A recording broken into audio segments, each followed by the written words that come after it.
Assalamualaikum warahmatullahi wabarakatuh. Alhamdulillahirabbil alamin. Asyhadu an la ilaha illallah wahdahu la syarikalah wa asyhadu anna Muhammadar Rasulullah sallallahu alaihi wasallam wa ala alihi wa sahbihi ajma'in. Amma ba'd. Puji syukur kita panjatkan kehadirat Allah atas limpahan rahmat-Nya pada sore hari ini yang meskipun hujan, kita masih diberi kesempatan oleh Allah untuk menghadiri acara kajian yang temanya adalah tema yang paling besar. Tidak ada tema yang lebih besar daripada tema tentang Allah, ma'rifatullah. Salat dan salam kita aturkan kepada junjungan kita Nabi besar Nabi Muhammad sallallahu alaihi wasallam, para sahabatnya, para tabi'in, tabi'ahum, wa man tabi'ahum bi ihsanin ila yaumiddin, dan atas kehadiran Bapak Ibu semuanya, mudah-mudahan Allah memberikan ilmu yang bermanfaat di dunia hatta akhirah. Nah, hari ini kita mengulas dan melanjutkan kembali materi ini, dan kemarin diminta sama PCM supaya berkesinambungan karena ini materi yang jarang diungkapkan tentang asma'illah, nama-namanya Allah. Dulu sempat kita bahas kilasannya, namun karena takziah ke ulama kita yang meninggal, akhirnya kita waktu itu hanya kurang lebih 15 menit dan belum mencapai tujuannya. Maka hari ini kita akan ulas kembali dan kita lanjutkan. Nah, jadi ma'rifatullah atau mengenal Allah itu harus melalui Al-Quran dan As-Sunnah. Ada hadis dhaif, bahkan mendekati maudhu, yang sering diungkapkan oleh orang-orang yang berpikiran sufi. Man arafa nafsahu faqad arafa Allah. Pernah dengar itu? Siapa yang kenal dirinya maka dia kenal dengan Allah. Akhirnya mereka kemudian melakukan amalan-amalan yang tidak ada dalilnya, dan akhirnya bisa sampai pada puncaknya manunggaling kaulu Gusti, bersatu dengan Tuhan. Nah, kalau sudah bersatu dengan Tuhan, maka dia tidak perlu sholat. Kan saya sudah jadi partner ya Tuhan. Nah, ini yang perlu kita luruskan, ya, kita bikin pondasi iman dalam hati kita, bahwa iman kita itu harus berdasarkan ilmu, tidak boleh berdasarkan amaliyah-amaliyah yang tidak ada tuntunan dari Rasulullah Sallallahu Alaihi Wasallam. Karena kita bersyahadat, asyhadu an la ilaha illallah wa asyhadu anna Muhammadar Rasulullah. Berarti kita harus menyembah Allah, la ilaha illallah, wa anna Muhammadar Rasulullah, berarti kita harus ikuti Nabi. Jadi nyembah Allah pun harus ikut Nabi. Kalau tidak ikut Nabi, berarti dia tidak konsekuensi pada syahadat yang dia lakukan. Jadi syahadat asyhadu an la ilaha illallah berarti saya hanya menyembah Allah, wa asyhadu anna Muhammadar Rasulullah, saya hanya ngikuti Nabi. Bahkan dalam nyembah Allah harus ngikuti Nabi, tidak boleh semaunya sendiri. Saya mau sholat kepada Allah, ya sholat toh. Kemudian dia sholat tapi dengan gayanya sendiri, tidak mengikuti sunnah Nabi. Maghrib yang oleh Nabi dicontohkan 3 rakaat, dia bikin 4 rakaat. Ini tidak sah. Ibadah seperti ini tidak sah. Ibadah apapun yang kita lakukan kepada Allah harus mutaba'atur Rasul, harus mengikuti Rasulullah Sallallahu Alaihi Wasallam. Termasuk dalam akidah. Akidah ini pokoknya agama. Akidah itu keyakinan kita. Jangan sampai kita meyakini sesuatu tapi tidak ada dasarnya, hanya katanya. Nah, termasuk dalam asma'illah ini, ya, wala yatahaqqaqul iman illa bi ma'rifati rabbih al-khaliq. Iman itu tidak akan pernah sempurna dalam diri seseorang kecuali dengan mengenali siapa Tuhan yang menciptakannya. Jadi kita mengenali Allah berdasarkan firman-firmannya, berdasarkan sabda Rasulullah Sallallahu Alaihi Wasallam. Allah berfirman dalam surat Al-A'raf ayat 180, walillahil asmaul husna, dan bagi Allah ada nama-nama yang baik. Fad'uhu biha, maka berdoalah kalian dengan nama-nama tersebut. Jadi doa kepada Allah dengan nama-nama tersebut, yaitu asmaul husna. Wa dzarul ladzina yulhiduna fi asma'i, biarkan orang-orang yang menyimpang dari nama-namanya Allah. Dia memahami nama Allah tidak berdasarkan Al-Quran, tidak berdasarkan penjelasan dari Rasulullah. Biarkan aja, itu orang menyimpang ya. Bahasa kita orang sesat gitu ya. Orang menyimpang gitu. Ya, sayujazawna ma kanu ya'malun, akan kami balas mereka terhadap apa yang mereka amalkan. Jadi berakidah meyakini Allah itu harus ada dalilnya. Nah, kalau kita sudah yakin, baru kita beramal berdasarkan Asmaul Husna. Ayat ini dijelaskan oleh Rasulullah SAW dalam sebuah hadis sahih riwayat Imam Al-Bukhari, ya, nomor hadis 2736. Saya bacakan sanadnya dan hadisnya. Haddatsana Abu Yaman akhbarana Syu'aib haddatsana Abu Zinad anil A'raj an Abi Hurairah radhiyallahu anhu anna Rasulullah sallallahu alaihi wasallam inna lillahi tis'atan wa tis'ina isman, sesungguhnya bagi Allah 99 nama. 99 itu adalah mi'atan illa wahidah, 100 kurang 1, 99. Man ahsoha, siapa yang menjaga nama-nama tersebut, dakhalal jannah, maka dia pasti masuk surga. Hadis ini sahih. Hadis ini sahih. Jadi siapa yang menjaga Asmaul Husna, maka dia pasti masuk surga. Namun di lapangan prakteknya kadang-kadang tidak sesuai. Praktek yang di lapangan kita menghafalkan Asmaul Husna itu ada 99.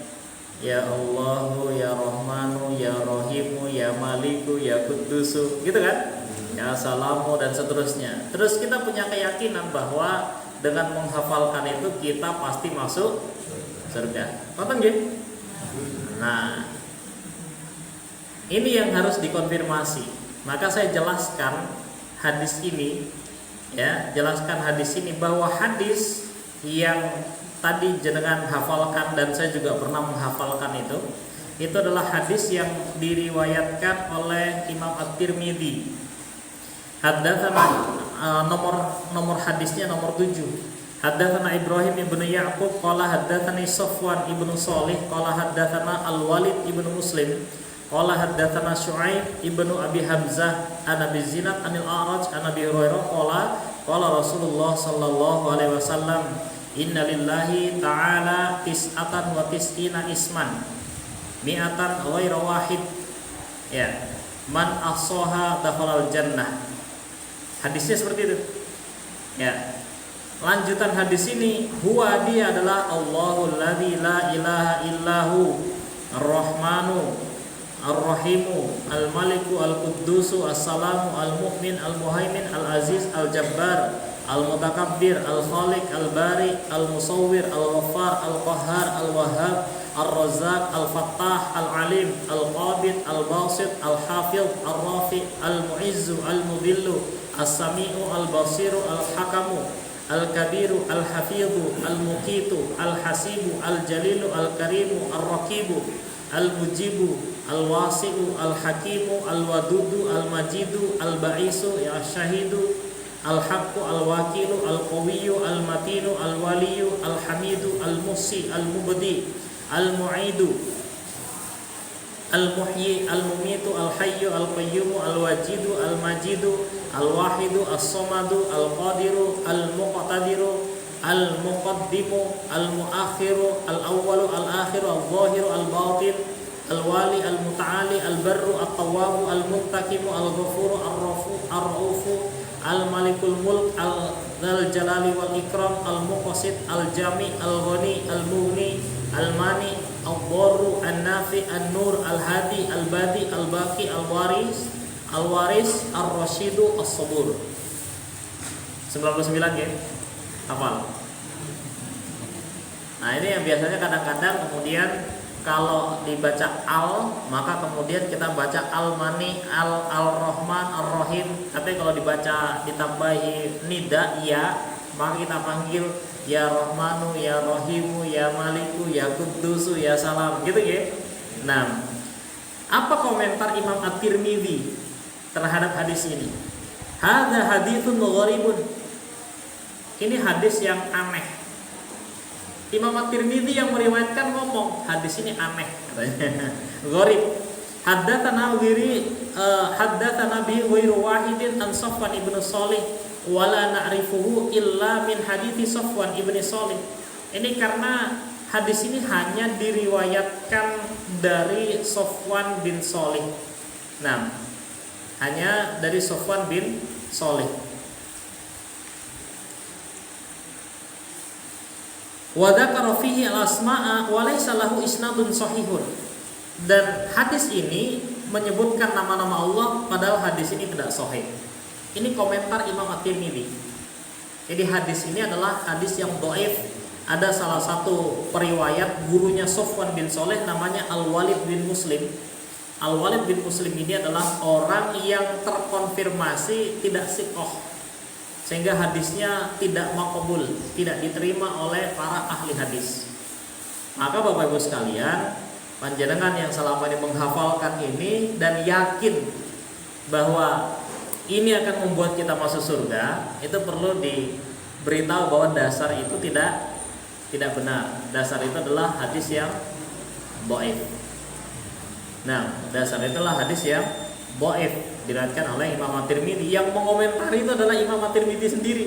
Nah, kadang-kadang kita baca hadis itu cuma matannya, tidak baca sanadnya, dan juga tidak baca penjelasan tahqiq di bawahnya. Wis pokoknya ada hadisnya di Tirmidzi, tidak dibaca bawahnya di Tirmidzi mengomentari hadis ini begini.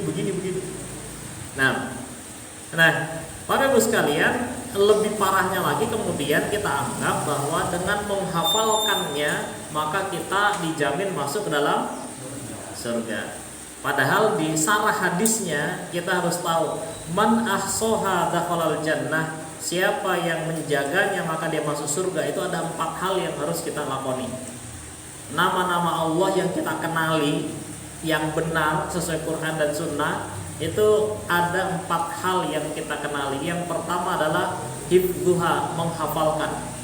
Tapi yang dihafalkan bukan nama-nama yang dhaif, nama-nama yang sahih dari Al-Quran dan As-Sunnah yang sahih. Yang kedua, ma'rifatu ma'aniyaha, mengetahui maknanya, bukan cuma namanya tapi tahu arti dari makna tersebut. Contoh kata Allah. Allah itu nama. Kalau kita artikan itu banyak maknanya. Allah itu apa? Ya. Maka itu harus kita pahami maknanya. Bukan hanya tahu tapi juga paham. Oh, ini maknanya begini. Ya, biar sama kalau misalnya kita punya nama. Kenapa kamu dikasih nama Nur Alam Fajar? Oh, itu sejarahnya begini. Dulu begini. Bisa menjelaskan. Tapi kalau orang, kenapa kamu dinamain ini? Ya tidak tahu, pokoknya ibu saya kasih begitu. Ada salah satu murid saya dulu namanya Zania. Saya tanya, "Nduk, kenapa kok nama dari orang tuamu Zania?" Nggak tahu, Pak. Nggak pernah nanya, nggak pernah. Tolong kasih tahu orang tuamu ya, Zania itu artinya pezina. Kayaknya keren, panggilnya Nia gitu. Padahal Zania itu artinya pezina. Pezina perempuan, kalau bahasa kita WTS atau pelacur. Harusnya kamu tahu. Jadi kalau punya nama tuh tanya, kenapa saya diberi nama ini. Ya, insya Allah panjenengan ya yang punya nama sedikit banyak pasti pernah tanya lah, kenapa saya dikasih nama ini. Seperti anak saya kasih nama Umar. Kenapa saya dikasih nama Umar? Saya ingin kamu tegas kayak Umar bin Khattab. Soalnya abis itu ngefansnya kalau Umar bin Khattab. Itu kan tahu. Jadi nama itu biasanya orang tua memberi nama itu pasti ada asbabun nuzulnya. Apa asbabun nuzul? Pasti ada sebabnya. Saya kasih nama ini karena saya punya tujuan ini. Nah, Allah itu punya nama yang banyak dan masing-masing nama itu ada maksud dan tujuan. Kita harus tahu itu. Jadi man ahsoha, siapa yang menjaga nama Allah, pertama kenal dulu, yang kedua tahu apa maksud Allah. Kenapa Allah itu bermakna Ar-Rahman, kenapa Ar-Rahim? Ternyata di dalamnya itu ada makna yang sangat dalam. Sebagaimana firman Allah, ya ayyuhal insanu ma gharraka bi rabbikal karim alladzi khalaqaka fasawwaka fa'adalak fi ayyi suratin ma syaa rakkabak. Hai manusia, kenapa kamu durhaka pada Tuhanmu yang Al-Karim, Maha Dermawan? Ternyata di dalam penjelasan Syarah Asmaul Husna itu, Al-Karim, Allah itu Maha Dermawan. Salah satunya Allah itu memberi sesuatu tidak pernah putus. Ketika Allah putus dalam memberi, maka manusia akan mati. Contoh memberi kita detak jantung. Itu sifat Al-Karimnya Allah itu. Padahal kita kalau seandainya putus, habis kita. Jantungnya tidak berdetak 1 jam berapa menit aja udah berarti mati. Ya, nafas dan semuanya. Nah, di antara makna Al-Karim, nanti insya Allah akan kita temukan mana-mana itu. Ini saya memberi kilasan saja. Di antaranya adalah Allah memberi sesuatu, saking dermawannya Allah. Karena kedermawanan Allah, Allah itu memberi sesuatu tanpa kita minta. Coba, ada enggak yang tadi malam minta, ya Allah berilah saya jantung yang berdetak sehat, berilah saya nafas yang terus bisa bernafas, berilah saya ginjal yang terus bisa mencuci darah saya. Ada yang berdoa gitu kira-kira? Wah, yang doa ya Allah rizki yang banyak, nonton aslinya kita doa itu. Padahal seandainya kita diberi rizki yang banyak sesuai permintaan kita, wah dikasih uang 1 M misalnya, tapi tidak memberi sesuatu yang tidak kita minta. Allah tidak memberikan jantung yang sehat, tidak memberikan nafas, tidak memberikan ginjal, ya kira-kira ya wassalamualaikum itu.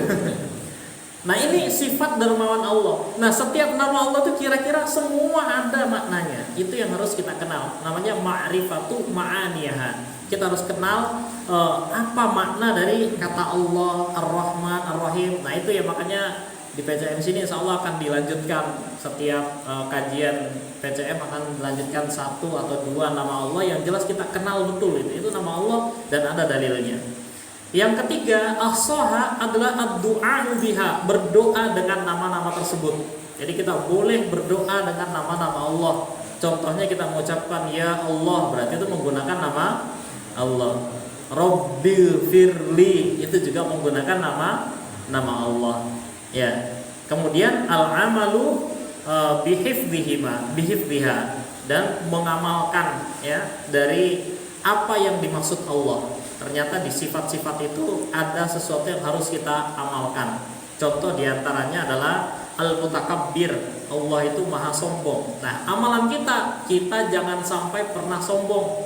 Karena Nabi bersabda, la yadkhulul jannah man kana fi qalbihi mithqala dzarratin minal kibriya. Tidak akan pernah masuk surga orang yang di hatinya punya kesombongan sebesar biji dzarrah. Nah itu termasuk pengamalan dari Asmaul Husna, bahwa oh ini adalah sifatnya Allah, saya nggak boleh ngambil ini. Ya, sifat Allah nggak boleh saya ngambil ini. Nanti akan kita jelaskan. Wadarul ladina yulhiduna fi asma'i, dan tinggalkanlah orang-orang yang menyimpang dari nama-nama Allah. Ya, apa penyimpangannya? Yang pertama adalah tusammal asnamu biha katasmiyatihimul allata minal al-ilahiyah wal uzza minal aziz. Tidak boleh menamai berhala seperti kata Lata. Orang kafir Quraisy itu punya berhala namanya Lata dan Uzza. Lata itu diambil dari nama al-ilah, Allah itu Lata gitu. Kemudian Uzza diambil dari kata al-aziz. Berhala dikasih nama Allah. Nah baru disembah. Ketika ditanya kenapa kok kamu nyembah Lata dan Uzza ini, maka mereka berkata, ya, ma na'buduhum illa liyuqarribuna ilallahi zulfa. Oh, kami tidak menyembah ini kecuali untuk mendekatkan diri kepada Allah. Lah ini kan nama berhala ini Lata dari Allah namanya, Uzza dari Al-Aziz. Berarti saya nyembah berhala sama dengan nyembah Allah. Ini termasuk penyimpangan dari nama-nama Asmaul Husna. Nah, kemudian wasifat wasaffahu bima yata'alla anhu wa yataqaddas minan naqais. Ya, dan menghilangkan sifat Allah yang mulia dan suci dari sesuatu yang kurang. Allah tuh nggak ada kurang-kurangnya. Allah tuh nggak ada kurang-kurangnya. Semuanya lebih. Makanya dikatakan al-asma'u al-husna. Al-husna dalam kaidah bahasa Arab itu bermakna paling. Al-husna yang paling baik. Jadi Allah tuh nggak ada sedikit pun celahnya. Kalau panjenengan melihat manusia ada kelebihan sedikit, kekurangannya banyak sekali itu. Ya, ustadz itu dia orangnya gini, iya itu kelebihannya, tapi kekurangannya banyak itu Pak. Tidak ada manusia yang punya kelebihan lebih dari kekurangan. Mesti kekurangannya lebih besar daripada kelebihannya. Cuman Allah menutupi kekurangannya sehingga dia kelihatan lebih. Itu saja. Kalau panjenengan itu ngerti bagaimana kekurangan saya, nggak mau duduk mendengarkan apa ibu wongnya kayak ngono kok didengarkan itu, nggak mau. Karena manusia penuh dengan sifat kekurangan, diberi Allah sedikit kelebihan. Kalau Allah lebih semua. Baru saja saya turun dari mobil tadi di WA sama salah satu teman. Allah itu kok seenaknya sendiri ya. Loh, kenapa kok kamu ngomong seenaknya sendiri gitu? Oh iya, dia mengerjakan apa saja sesuka hatinya dan nah ini berarti orang yang menyimpang dari asma'illah. Dia nggak pernah belajar nama-nama Allah. Allah tuh nggak seenaknya. Setiap hal yang diberikan Allah pasti yang terbaik dan penuh dengan pertimbangan keadilan, penuh dengan hikmah. Meskipun di mata manusia itu jelek kelihatannya. Allah berfirman, wa asa an takrahu syai'an fahuwa khairul lakum wa asa an tuhibbu syai'an fahuwa syarrul lakum wallahu ya'lamu wa antum la ta'lamun. Barangkali ada sesuatu yang sangat kamu benci, itu yang paling baik bagi kalian. Barangkali ada sesuatu yang kamu paling senang, itu yang paling buruk bagi kalian. Allah yang Maha tahu dan kalian tidak tahu. Jangan suka makanan yang enak-enak. Buka.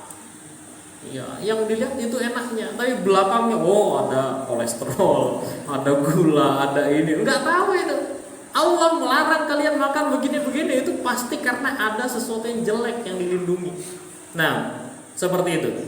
Yang maka kita tidak boleh mensifati Allah dengan sifat-sifat yang jelek. Enggak boleh. Seperti orang-orang Yahudi, mereka mengatakan innallaha faqirun wa nahnu aghnia. Ini Allah menyuruh infak. Allah itu berarti fakir, minta-minta.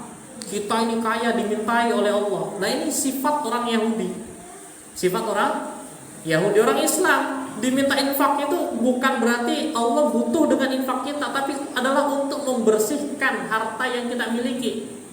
Sedangkan beli buah itu loh, beli buah apa dimakan kulit-kulitnya, padahal belinya kulitnya itu. Nah, jenengan beli durian kan duriannya. Beli ayam kira-kira ya ketika ditimbang itu kan ya ada bulunya, ada yang, tapi begitu ini kan belinya sama harganya, harga bulu maupun harga daging, harga hati ya sama itu. Makan semua.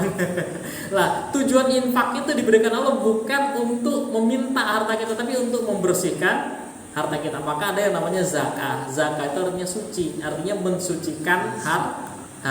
Nah, kemudian tasmiyatuhu bima la yaliku bijalalihi katasmiyatihi an-nasara lahu aba. Tidak boleh memanggil Allah dengan nama yang tidak pantas dengan kesucian Allah. Contohnya seperti orang Nasrani yang memanggil Allah dengan kata Bapa, Tuhan Bapa. Itu tidak pantas. Ya, tidak boleh kita lakukan bahwa Allah itu Bapak atau Allah itu kene dekengane koncoku Allah loh. Allah itu duduk koncomu. Tuhan kita itu. Kadang-kadang orang sekarang itu Masya Allah ya, seenaknya sendiri menggelari Allah. konco dewe. Allah dibilang konco dewe. Tuhan itu bukan konco itu. Nah, itu kira-kira dari nama-nama Allah. Nah, sekarang kita fokus masuk ke nama Allah. Jangan pernah dengar kata Allah? Pernah ya? Ya. Allah itu disebutkan di dalam Al-Quran sebanyak 2200 kali. Kalau di Quran yang ada Quran yang pernah saya lihat, setiap lafaz Allah itu ada warna merah. Ada ya? Pernah lihat? Hitungan kalau nggak percaya, silakan dihitung kalau tidak percaya. Jumlahnya 2200 kali. Menunjukkan ini adalah jumlah yang paling banyak, paling dominan. Berarti ini adalah nama yang paling mulia. Nah, itu adalah sifat Allah. Dan Allah itu adalah sifat yang khusus. Ketika kita mengucapkan tadi kan Allahu Ar-Rahmanu Ar-Rahimu Al-Maliku Al-Quddusu kan gitu. Tapi ketika kita menambahi harfun nida sesuai kaidah bahasa Arab, maka yang lain itu hilang alnya. Makanya kita bilang ya Rahmanu, ya Rahimu, ya Maliku. Gitu kan? Tapi kalau Allah kita tetap menyebutnya ya Allahu. Tidak mengatakan ya lahu gitu kan.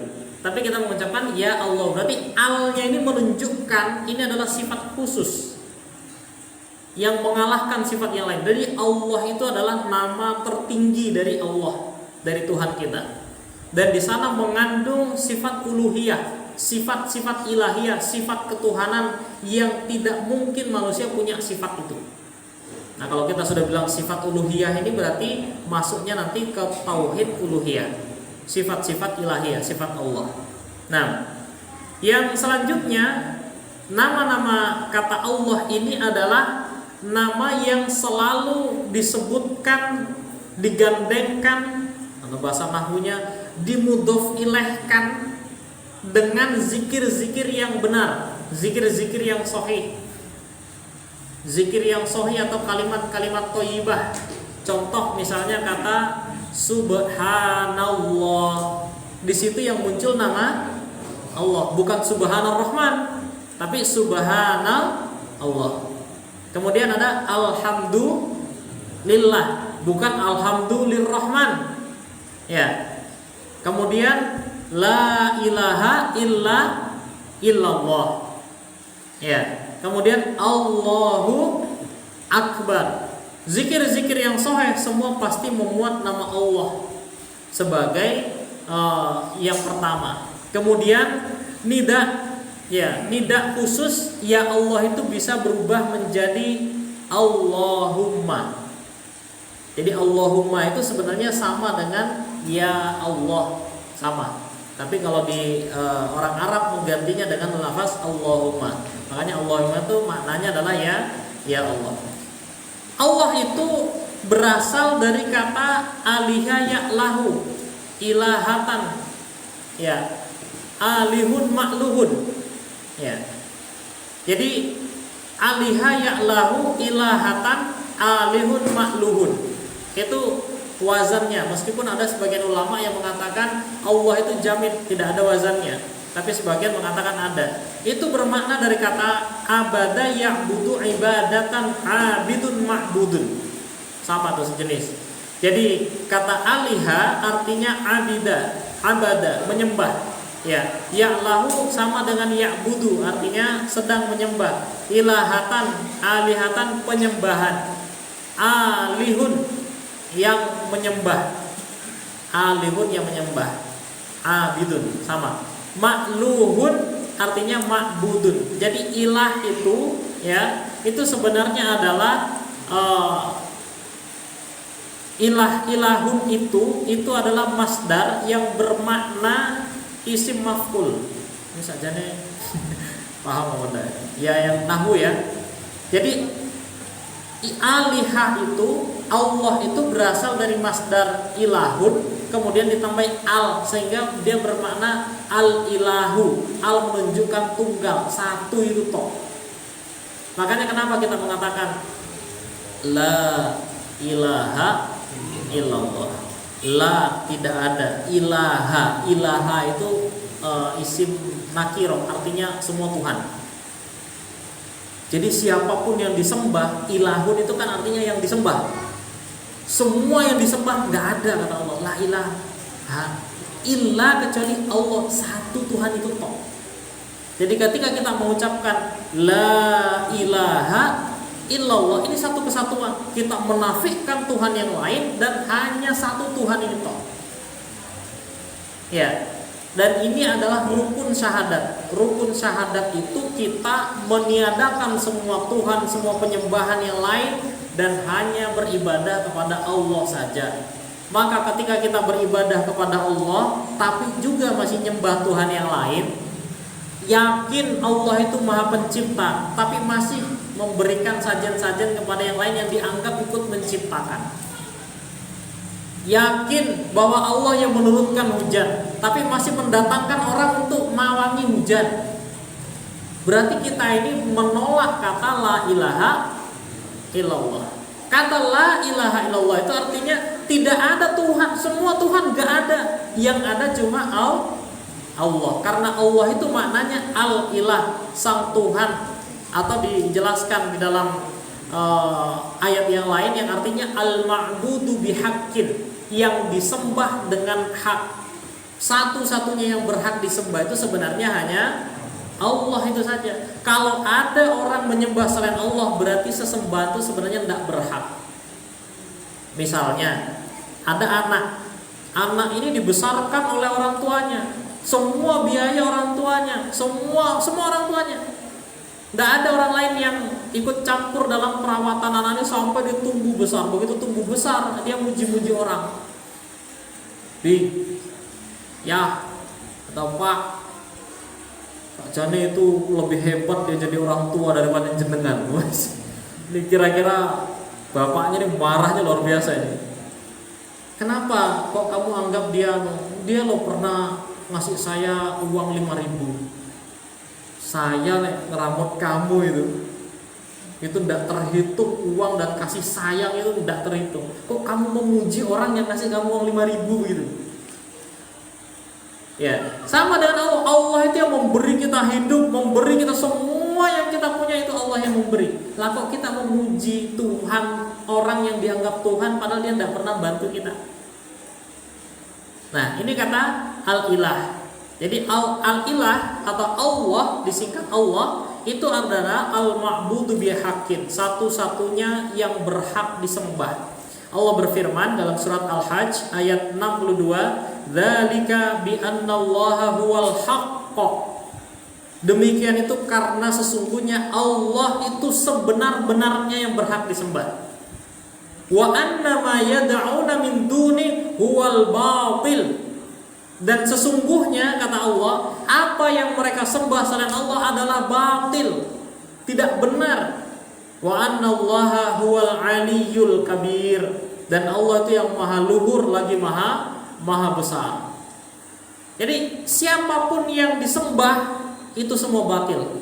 Satu-satunya yang berhak disembah itu adalah Allah. Makanya Allah juga berfirman, "Wa ma umiru illa liya'budullaha mukhlishina lahuddin." Dan mereka tidak diperintahkan kecuali untuk mengikhlaskan agama penyembahan hanya untuk Allah. Mukhlis itu artinya orang-orang yang ikhlas. Mudah-mudahan Pak Mukhlis termasuk orang-orang yang ikhlas ya. Nah, artinya orang yang ikhlas. Ikhlas dalam bahasa Arab itu beda dengan ikhlas dalam bahasa Indonesia. Ikhlas dalam bahasa Indonesia artinya tidak mengharapkan apa-apa. Ngasih uang 100.000 ini buat kamu. Begitu suatu saat, Pak ini kemarin karena jenengan kasih uang saya kembali. Oh enggak, saya ikhlas kok. Artinya saya tidak berharap sedikit pun terhadap apa yang saya berikan ke kamu. Itu ikhlas dalam bahasa Indonesia. Nah, bahasa Arab ikhlas itu artinya mengkhususkan, memurnikan hanya untuk Allah saja. Jadi kalau jenengan datang ke masjid ini, majelis ini, ikhlas versi Indonesia artinya jenengan datang sini tidak berharap apa-apa. Ya tidak berharap dapat buka bersama, nggak berharap dapat ilmu, nggak berharap dapat pahala. Pokoknya saya ya nggak ada apa-apa, biasa aja. Gitu. Datang-datang aja. Itu ikhlas dalam bahasa Indonesia. Nah, ikhlas dalam bahasa Arab, jenengan datang ke sini itu betul-betul hanya berharap ridho dari Allah. Saya di sini dikasih buka puasa, ya saya terima, enggak ya sudah. Yang penting saya ke sini datang untuk dilihat, diridhoi oleh Allah. Nah, kita diperintahkan, kata Allah, mereka tidak diperintahkan. Kita ini kecuali hanya untuk ibadah ikhlas. Siapa yang beribadah kok masih ada sesuatu yang digantungkan ke manusia? Aku tak datang ngaji biar nanti dikira saya ini, wah orang ini sregep ngaji. Sudah, pahalanya hilang. Jangankan itu, bahkan orang yang berperang di jalan Allah dipanggil di hari kiamat oleh Allah. Kamu bisa berperang itu pahalanya besar sekali. Iya ya Allah, karena dimanapun ada peperangan saya hadir untuk berjuang atas namamu. Kata Allah, kadzdzabta, dusta kamu. Malaikat, seret orang ini ke neraka. Karena Allah tahu keikhlasan itu betul-betul hanya Allah yang tahu. Bahkan kita pun kadang-kadang tidak tahu ikhlas tenanan maupun tidak. Ya. Orang yang ahlul Quran, orang yang ahli sedekah belum tentu, karena yang tahu ikhlas itu adalah Allah. Maka kita datang, ya. Salah satu bentuk penyembahan kita kepada Allah kalau datang ke suatu kajian atau ibadah apapun bentuknya, betul-betul yang diharapkan hanya ridho Allah saja. Paham tak?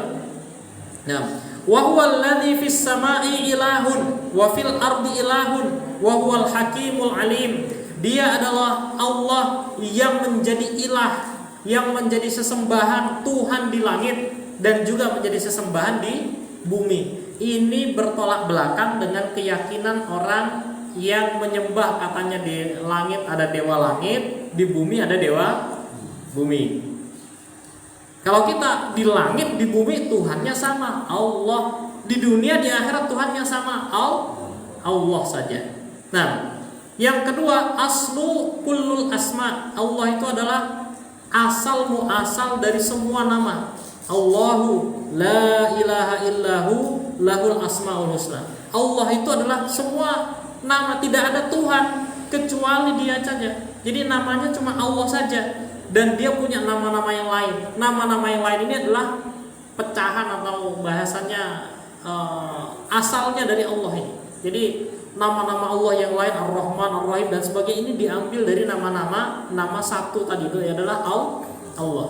Kalau kita baca yang sering dibaca Pak Yai Mukhlis itu, Wallahul ladzi la ilaha illahu alimul ghaibi wasyahada huwar rahmanur rahim. Wallahul ladzi la ilaha illahu al-malikul quddusus salamul mu'minul muhaiminul azizul jabbarul mutakabbir. Subhanallahi amma yushrikun. Huwallahul khaliqul bari'ul musawwir lahul asmaul husna. Semua asmaul husna diambil dari kata Allah. Ini istimewanya lafaz Allah. Nah, yang ketiga, keistimewaan lafaz Allah ini adalah ilahun wahidun. Tuhan yang satu saja. Wis enggak ada yang lain. Tidak ada yang lain. Wa ilahukum ilahun wahidun. Tuhan kalian itu hanya satu saja. La ilaha illahu. Tidak ada Tuhan selain Dia saja. Dia itu nama lainnya adalah Ar-Rahman, Ar-Rahim. Nah, berbeda dengan keyakinan Mahabharata misalnya. Mahabharata itu yang menciptakan ada namanya Brahma. Wujudnya orang beda, dewa sendiri. Nanti ada lagi yang merawat namanya Wisnu, beda lagi tuh. Nanti ada lagi yang suka merusak namanya Siwa. Dalilnya ya Mahabharata itu. Ya. Kalau di dalam Islam ilahun ya wahidun, Allah saja. Huwal khaliq, Dia yang menciptakan. Wa yatadabbar, dan Dia yang merawat.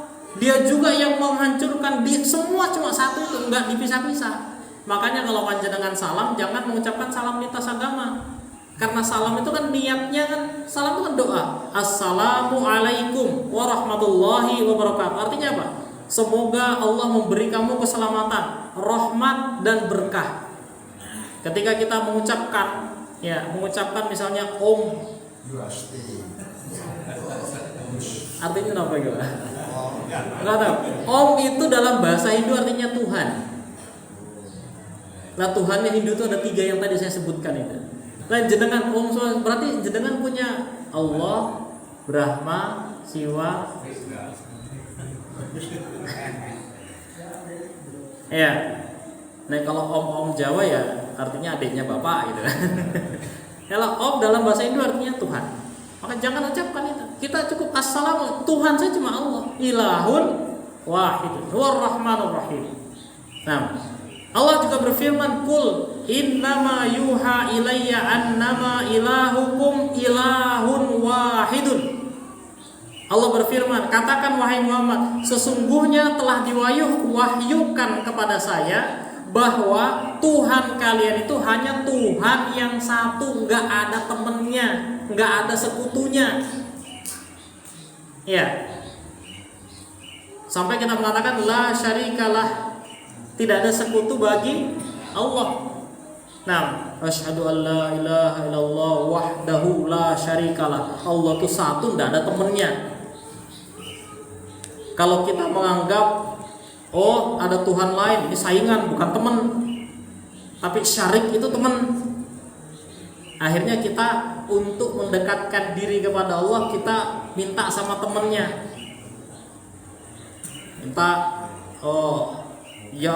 Minta kepada orang solih atau wali misalnya, atau siapa, wahai wali, engkau kan dekat sama Allah, doakan saya begini, padahal orangnya sudah meninggal misalnya. Nah, ini berarti ada syarik di situ, ada sekutu. Kita yakin bahwa ini teman dengan Allah, ada sekutu. Padahal la syarika, tidak ada sekutu. Kalau mau doa jangan lewat yang lain, doa langsung kepada Allah. Nggak perlu kita minta kepada orang-orang yang lain, karena Allah itu tidak punya sekutu. Allah itu tidak punya sekutu, tidak punya teman. Sekutu artinya teman ya. Pernah mendengar pasukan Amerika lawan Jepang itu pasukan sekutu. Sekutu itu kan Amerika terus teman-temannya begitu. Allah itu nggak punya teman.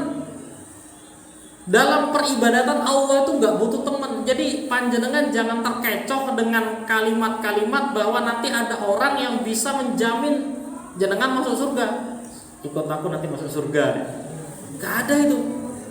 Nek jenengan betul-betul pengen surganya Allah, ya sama Allah saja, nyembah sama Allah. Yang lain-lain kayak ustadz itu bukan temannya Allah, dia adalah pendakwah saja, menyampaikan ayat-ayatnya Allah. Nah, Allah juga berfirman, ya, innani anallah la ilaha illa ana fa'budni. Sesungguhnya aku adalah Allah, tidak ada Tuhan kecuali aku. Fa'budni, maka sembahlah hanya kepadaku saja. Nah, ini dari nama-nama Allah. Sudah hampir buka puasa nih. 10 menit. Nah, jadi Bapak Ibu sekalian, kita sudah belajar satu nama yaitu Allah. Allah itu artinya yang pertama adalah satu-satunya Tuhan yang berhak disembah. Kalau ada penyembahan yang lain berarti dia tidak berhak sebenarnya itu. Yang kedua tadi, Allah itu adalah nama yang paling utama. Semua nama yang lain merujuk pada nama Allah. Yang ketiga, Allah itu adalah ilahun wahidun, Tuhan yang satu itu aja. Nggak ada temennya, nggak ada musuh, pokoknya satu itu. Ya, tidak ada bandingannya. Tidak ada bandingannya. Kalau kita membandingkan Allah, menjadikan niddan bagi Allah, berarti kita sudah menyekutukan Allah. Nauzubillah min dzalik. Nama yang kedua adalah Ar-Rabb. Kita biasanya mengucapkan Rabbil firli, Rabbana dan seterusnya. Ini agak panjang sebenarnya. Saya potong dulu. Sebelum saya masuk ke Rabb, mungkin ada yang mau bertanya, dipersilakan.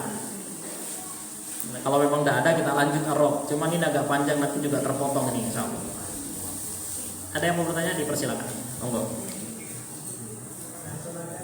Nah, tafadhol. Silakan, Pak. Waalaikumsalam.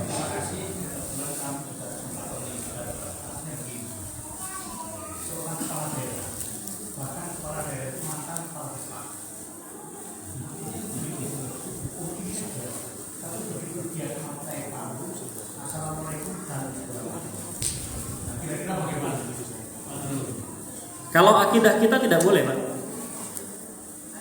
Karena itu masalah akidah. Jadi ketika kita berhubungan dengan akidah, meskipun dia kepala daerah, harusnya dia tidak mengucapkan itu. Karena itu berhubungan dengan Tuhan yang dia sembah. Dan tidak ada undang-undang yang mewajibkan kita salam lintas agama. Tidak ada toh wajiban kepala daerah harus mengucapkan salam lintas agama. Assalamualaikum cukup. MUI juga. Iya. MUI juga gitu ya. Nah, harus cukup Islam. MUI. Kalau Kemenak biasanya kan memang orangnya bercampur-campur gitu ya. Yang kita ambil rujukan sebagai akidah kita itu adalah MUI. Bahwa MUI pun menyatakan kita kalau Islam ya pakai salam Islam saja. Walaupun kita wali kota. Walaupun kita wali kota. Nah, walaupun siapapun dia, salam, karena salam itu adalah doa. Salam adalah doa. Doa tidak boleh kita tunjukkan kecuali hanya kepada Allah. Saya pernah dengar, saya diberi kitab Bible, punya di rumah masih ada. Itu sering saya buka. Buka itu bukan untuk wah ini kebenaran, bukan, tapi saya ingin menggali pemahaman terhadap itu. Dan saya konfirmasi ke orang yang ngasih kitab itu. Pak, di dalam Bible ini saya baca Shalom itu artinya damai sejahtera bagi kamu yang yakin bahwa Yesus adalah juru selamat. Itu benar, Pak? Iya benar. Oh, berarti kalau orang mengucapkan Shalom berarti dia iman kepada ketuhanan Yesus.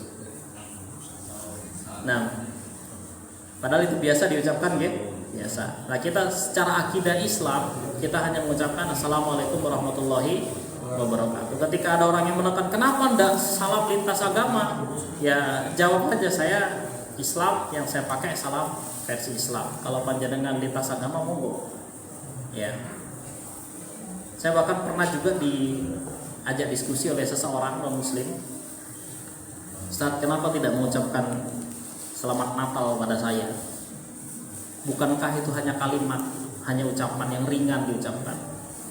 Saya bilang, karena dalam teologi Islam itu Tuhan itu tidak dilahirkan. Natal itu artinya kelahiran Tuhan. Nah, dalam teologi saya lam yalid walam yulad. Allah itu tidak dilahirkan, tidak melahirkan dan tidak dilahirkan. Maka saya tidak mengucapkan itu. Kalau saya mendoakan kamu semoga kamu selamat, itu biasa saja. Tapi kalau yang satu ini tidak, itu kan cuma kata-kata. Ya juga sih. Gini aja, jangan syahadat dulu. Syahadat asyhadu alla, tak tuntun enggak apa-apa. Asyhadu alla ilaha illallah wa asyhadu anna muhammadar rasulullah. Nah, nanti baru tak ucapkan itu dia. Ya syahadat itu kan berarti saya masuk Islam. Nah, itu kan cuma kata-kata. Berani mengucapkan itu? Enggak. Ya sama, kalau jenengan nyuruh saya mengucapkan itu saya tidak berani. Karena kalau jenengan mengucapkan asyhadu alla ilaha illallah berarti jenengan masuk Islam, meninggalkan Tuhan yang lain. Nah, ketika saya mengucapkan itu berarti saya juga meninggalkan Tuhan saya, meninggalkan akidah saya. Maka saya tidak mengucapkan. Saya hormati lakum dinukum waliyadin. Untuk urusan agama saya hormati perbedaan. Tapi saya tidak masuk ke agamamu dan kamu juga tidak perlu masuk ke agama saya, sebagaimana firman Allah ya, la a'budu ma ta'budun wa la antum 'abiduna ma a'budu. Urusan agama kita pisah, urusan dunia kita bareng-bareng. Seperti itu ya Pak. Jadi sebisa mungkin akidah ini harus dipertahankan bahwa tidak ada Tuhan selain Allah. Karena itu yang paling memungkinkan kita masuk surga. Mangkana akhiru kalamihi la ilaha illallah dakhalal jannah. Siapa yang akhir kalimatnya la ilaha illallah kemudian dia mati, maka dia wajib masuk ke dalam surga. Bagaimana kalau dia sudah salah melintas agama kemudian dia terus mati ya? Kata 15. Allah alam bisawab. Kata gimana? Ya, ada lagi yang lain apa tuh? Baru kemudian izin dulu ada dikasih di tempat lain. Nah, tafadhol. Nanti Pak Kolik lawan. Nah. Ada apa sudah cukup nih? Cocok. Azannya jam 5:55. Sekarang sudah 51. Iya. Masih ada waktu 4 menit. Ada yang mau bertanya? Nah, tafadhol, silakan. Termasuk di rumah saya itu dekat dengan termasuk Pak Barok, di Widarto dan mungkin masjid-masjid lain. Itu setiap mau berdoa silakan didaftar doa orang-orang yang meninggal untuk didoakan di masjid bersama. Undangan, tidak kosong. Setiap hari apa gitu. Ada pengajian. Nah, yang ditanyakan Ya, jadi artinya kita disuruh menyebutkan nama-nama untuk didoakan. oh gitu. Itu Nama-nama keluarga. oh iya, bentar. Ada kaidah yang paling besar dalam Islam untuk urusan ibadah dan muamalah. Untuk urusan muamalah semua boleh kecuali ada dalil yang melarang. Muamalah semua boleh kecuali ada dalil yang melarang. Contoh panggilan misalnya saya manggil Pak Barok. Kata-kata Pak itu nggak ada dalam Quran hadis, nggak ada dalilnya. Kalau di Mekah, di Arab itu nggak ada manggil Pak gitu, nggak ada. Panggilnya langsung Barok gitu. Tapi kalau saya ngomong gitu, ya kira-kira ya nggak pantas ya di Indonesia. Ya, nggak pantas. Atau ada anak kecil manggil saya Alam gitu. Itu jeneng udah sopan ini. Tapi sesungguhnya di Arab itu semua begitu. Panggilan Pak, Mas, Mbak, Bu itu tidak ada. Tapi karena ini ranah muamalah, maka selama tidak ada larangan dalam Quran dan hadis, boleh kita kerjakan. Yang tidak boleh manggil temannya dengan nama-nama iblis, Fir'aun, itu dalilnya nggak boleh memanggil saudara iman dengan iblis, Fir'aun, kafir, kafir, tan setan, nggak boleh. Ya, nah ini berarti yang dilarang. Jadi semua boleh kecuali yang dilarang. Itu ranah muamalah. Khusus ranah ibadah ini kebalikan. Semua haram kecuali ada dalil yang membolehkan. Sholat tuh nggak boleh, Pak, kecuali ada perintah dari Rasulullah. Ketika sudah ada perintah, maka kita kerjakan. Kenapa kamu sholat maghrib? Karena perintah Allah demikian. Kenapa kamu puasa Ramadan? Karena perintah Allah demikian. Kenapa kamu begini? Karena perintah Allah demikian. Maka kalau urusan ibadah, panjenengan butuh dalil. Kenapa kamu sholat duha? Karena Allah, Rasulullah mencontohkan demikian. Ya.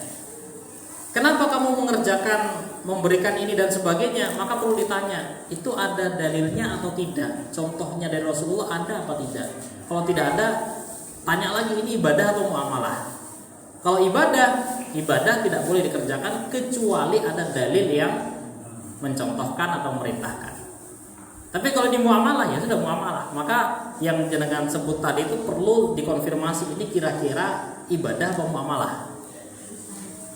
Ini muamalah, ini bukan ibadah. Oh iya, muamalah berarti tidak berharap pahala. Kalau urusan pahala berarti urusannya ibadah. Nah itu berlaku untuk semua hal berlaku seperti itu. Kalau dia misalnya ibadah berarti harus ada contoh dari Rasulullah Sallallahu Alaihi Wasallam. Jaminannya apa? Man amila amalan laisa alaihi amruna fahuwa raddun. Ai bermakna mardudun. Man siapa saja, barang siapa. Kata-kata siapa saja itu isim syarat. Siapa saja, orangnya tua, orangnya muda, orangnya kaya, orangnya miskin, alim tidak alim, pinter tidak pinter. Ya, semua. Orang dulu, orang sekarang, orang zaman now, Gen Z, Gen Z, semua gen masuk semua man. Siapa saja. Amilah yang beramal amalan. Amalan ini isim nakir artinya semua jenis amal ibadah. Laisa tidak ada alaihi atas amal itu amruna perintah dari kami. Amalan bentuknya kayak apapun kok nggak ada rekomendasi dari Nabi. ya, laisa alaihi amruna fahuwa raddun, maka amalan itu dirad, ai mananya mardudun, pasti ditolak. Jadi kalau memang jenengan berharap pahala tapi nggak ada contoh, Rasulullah menjamin itu pasti ditolak. Ada orang mau ngelamar kerja, ngelamar di sana, tapi pasti ditolak. Kira-kira orang itu mau ngerjakan mana? Yuk, coba ngelamar jadi pegawai di Aminah sana, dan saya pastikan 100% pasti kamu ditolak. Kira-kira kita tetap melamar? Gua orang dijamin dan diterima.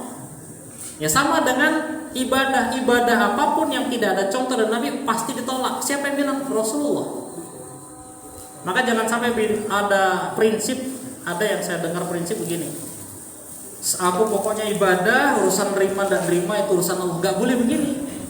Ya, kita harus pastikan bahwa ibadah kita itu sesuai dengan perintah Allah dan sabda Rasulullah. Baru kemudian kita berharap diterima oleh Allah Subhanahu wa taala. Makan ya, Pak? Jazakumullah khairan. Banyak kekeliruan, mohon maaf yang sebesar-besarnya. Nanti berdoa bismillah, minum air, kemudian kita baca zahabadh dhama'u wa batallatil uruqu wa tabatal ajru insyaallah. Assalamualaikum warahmatullahi wabarakatuh.